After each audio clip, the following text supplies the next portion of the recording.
With regard to the two laboratories that you mentioned, and were there any other laboratories that had the capability of weaponizing anthrax, I respectfully ask that we provide that in a closed session. Aspects of the response to that question may well be classified. The FBI director wasn't ruling out that other labs might be weaponizing anthrax. In fact, since the letter attacks, hundreds of labs are now registered to work with anthrax as part of U.S. biodefense programs.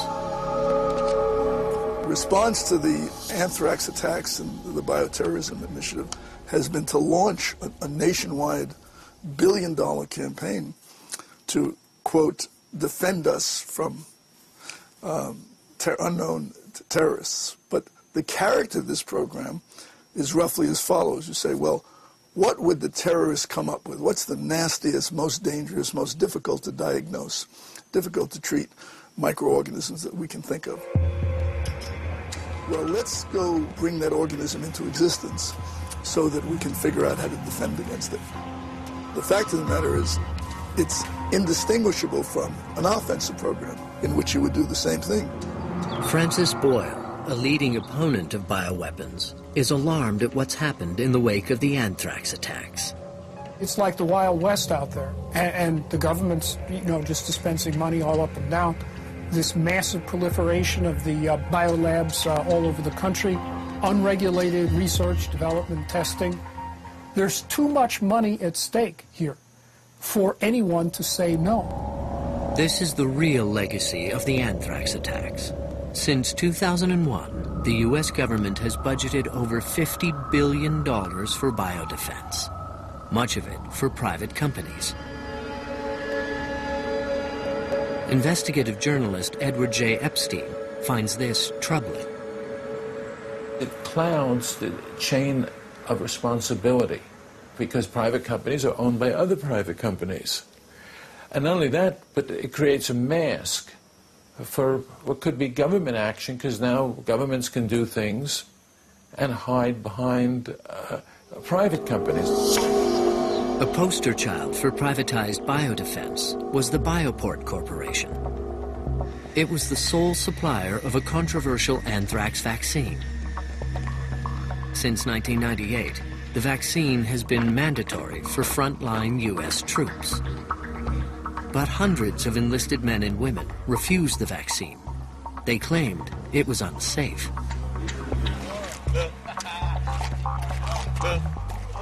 Despite lawsuits to stop the mandatory vaccination programs, more than 1 million military personnel have received these anthrax shots. In 2003, Private Kamila Iwanowska refused to take the anthrax vaccine and was court-martialed.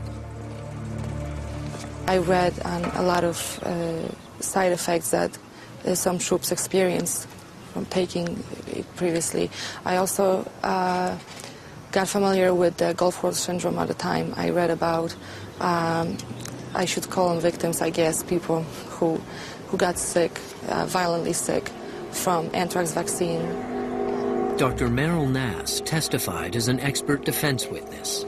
She's treated soldiers suffering side effects she attributes to the vaccine.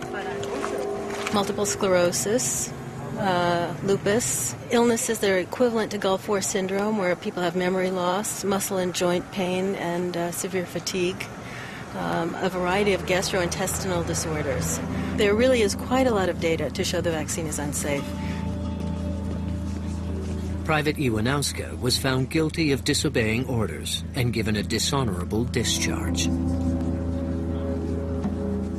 The vaccine Iwanowska refused to take had been developed by Fort Detrick Army scientists, including, according to the FBI, anthrax attack suspect Bruce Ivins. Bioport Corporation is today called Emergent Biosolutions and has received close to $1 billion in government contracts. When asked to respond to concerns raised about the safety of its vaccine, the company issued the following statement. Quote, "Our vaccine is the only FDA-approved vaccine to prevent the infection of anthrax." has been studied more than just about any vaccine in the United States and has been deemed safe and effective, end quotes. In 2008, the U.S. signed a law declaring a 7-year anthrax emergency. Millions more doses of the anthrax vaccine were ordered for emergency response teams, and Fort Detrick underwent massive expansion.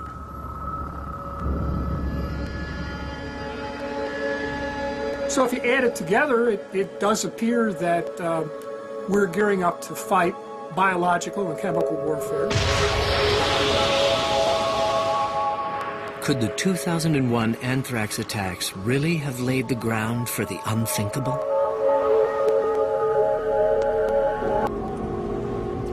Journalist Bob Cohen was coming to a frightening realization. The anthrax attacks may be turning the biodefense programs intended to protect us into programs that could trigger a biological arms race. That's what Francis Boyle fears. He's the author of the Biological Anti-Terrorism Act. It prohibits U.S. citizens from developing bioweapons for offensive use. If you have a look at the latest Department of Defense Chemical and Biological Defense Program report to Congress, the Pentagon is now in a position, in my opinion, from the reading through the latest report, that they could launch biowarfare by means of anthrax anywhere in the world today. They have all the equipment, capability, the troops have been inoculated, and everything's ready to go. Professor Boyle warns that such planning has global consequences. They are calling for a computer model to simulate a worldwide strike with 5,000 biological weapons. It's in the document. It uses the term strike. That's offensive.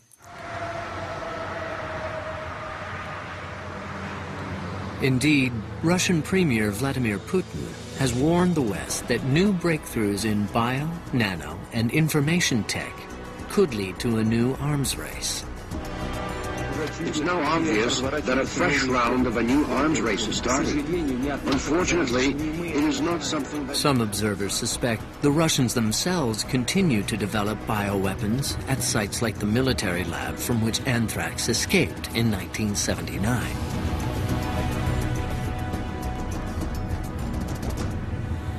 Could the embers of the Cold War reignite and threaten the planet with a biological war? One man in a position to know was Ken Alibek. He was the #2 man in the Soviet biowarfare program before he defected to the West. Alibek went on to consult with the U.S. government and assisted in the FBI's anthrax investigation.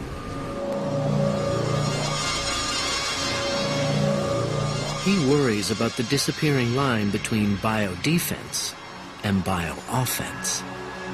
The United States is spending a huge amount of money, billions and billions of dollars, for so-called biodefense, they say. They create viruses like Spanish flu virus again. What would be the purpose for this? In some countries' mind, it could look, let me say, like a work to create some new biological weapons. Today, Alibek runs a biotech company in Kiev, in Ukraine. He is shadowed by a bodyguard, always mindful of the untimely deaths of fellow military scientists, Vladimir Pesechnik and David Kelly. If somebody wants to kill you, there is no problem for these people, if they're professionals, to take care of it, correct? Alibek is also worried about the larger threat. I just hope that we're not so crazy to start creating something which could wipe out the entire mankind. What began